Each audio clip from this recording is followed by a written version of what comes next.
Hi everyone and welcome back to my channel. We've already done a full reveal and review of the Boxycharm Premium Takeover by Tarte, but mine arrived. It's a little different than the one that was spoiled. There's a few items that are the same, but today we're going to jump into a full unboxing, reveal, and in many cases, review of everything inside. So if that's something you're into, make sure to keep on watching and don't forget to subscribe because I upload every other day.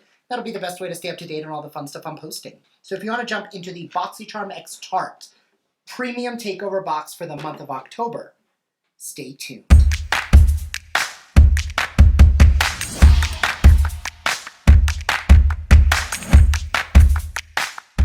Alright, so I love when they do the takeover boxes because it's a great way for people who may not be super familiar with a brand to try them out. Tarte is one of those brands where I feel like at this point we're all pretty familiar with them, but still a great brand. The one thing I will say about them is a lot of the products in here I have used before, but we're going to talk about everything either way. So this is Tarte celebrating 20 years of female-founded cruelty-free formulas infused with good-for-you ingredients, and we're going to go into all of the items inside. Now, first we have the Tarte Amazonian Clay Eyeshadow Palette retailing for $30.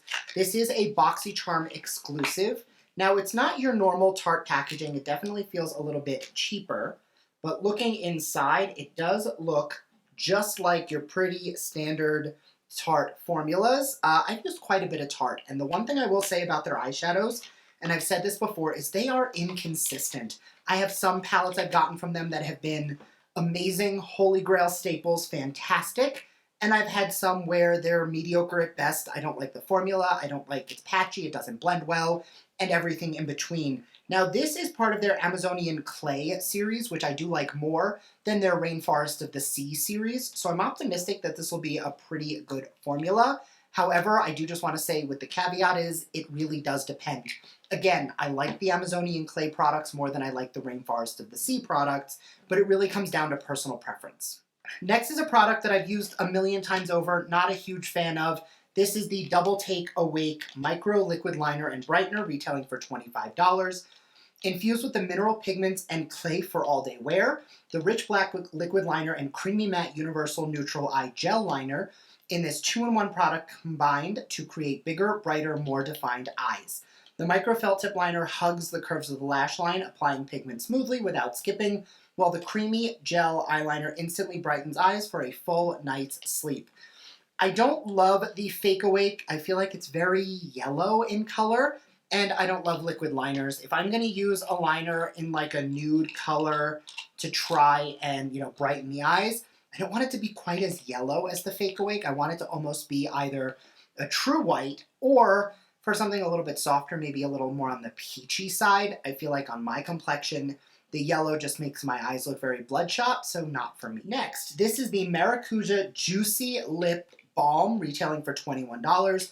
Mine is in the shade Maracuja, it's in the shade Rose.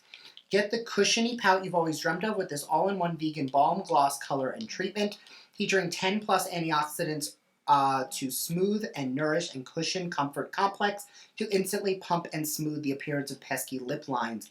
The Mirror Shine formula is always comfortable, never sticky, and smells like coconut. This was a product that a lot of you in the comment section were talking about how great it is. I mentioned that the packaging reminded me almost of the ColourPop from back in the day, and definitely not wrong about that, but everyone said that it's a fantastic product. I'm going to try this on now, even though I have no other makeup on, just because I'm really that interested to try it. The one thing I will say right off the bat I don't like is it's one of those click up formulas, but there's no way to retract it back down. So like if you over click it and pull too much out, you've now wasted product. All right, so ignore the fact that my lips definitely need to be exfoliated, but it's a really nice neutral color. It's giving me a tint of color. It's not giving me a lot, but just enough to add a little bit of shine to the lips.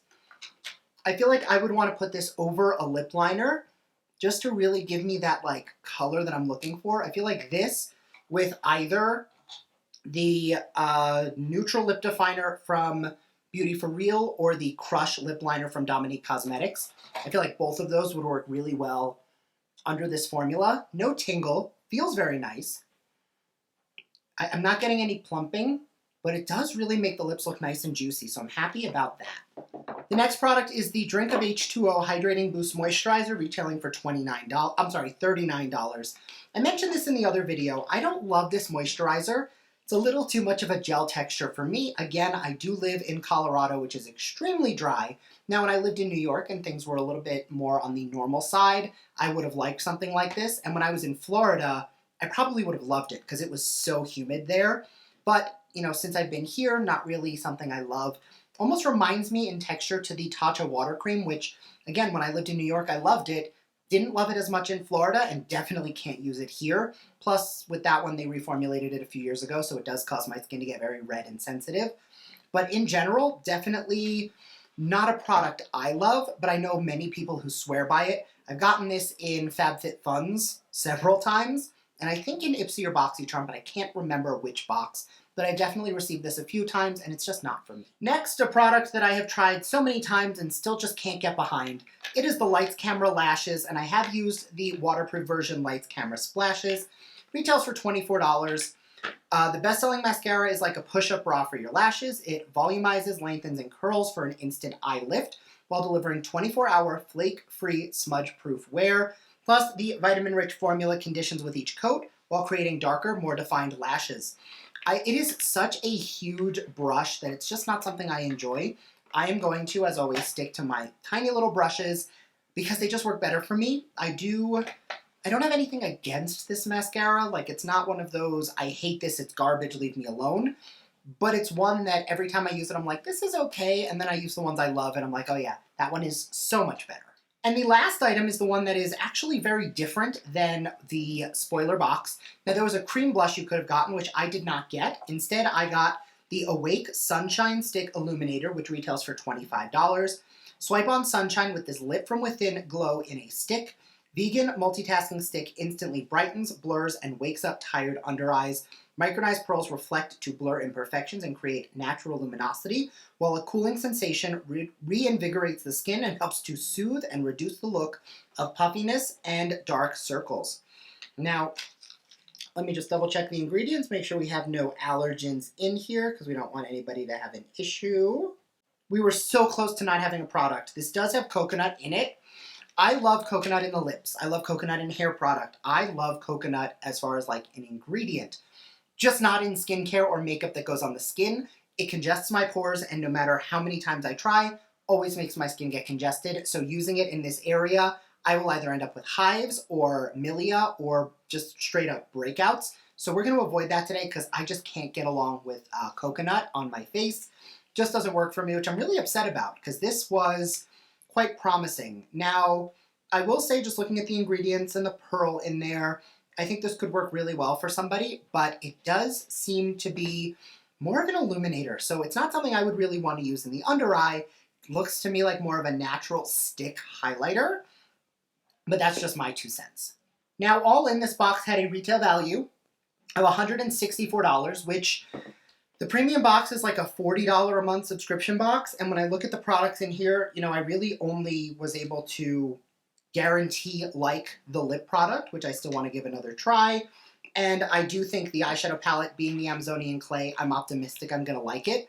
But 2 out of 6, 4 that I didn't love or know I don't like or can't use, means this is probably not the best box in my opinion.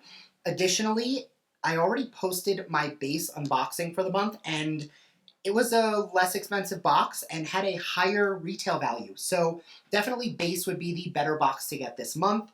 I'm not upset at this, and if you haven't tried a lot of these products, I have. So to me, the 3 that I've tried these, I know I'm not going to love them. If they were products I had never tried before, then I probably would have been a little more excited because I love using subscription boxes as a way to try things that I might not otherwise have tried. But that being said, I will end up putting the eyeshadow to the test. And I am going to try this lip on top of a liner of sorts. I am going to make sure to exfoliate my lips first because it is accentuating some flakiness on the inner corner of my mouth, which I'm not a huge fan of. Anyway, as always, let me know your thoughts down below. I would love to hear them, and I will see you in my next video. Bye.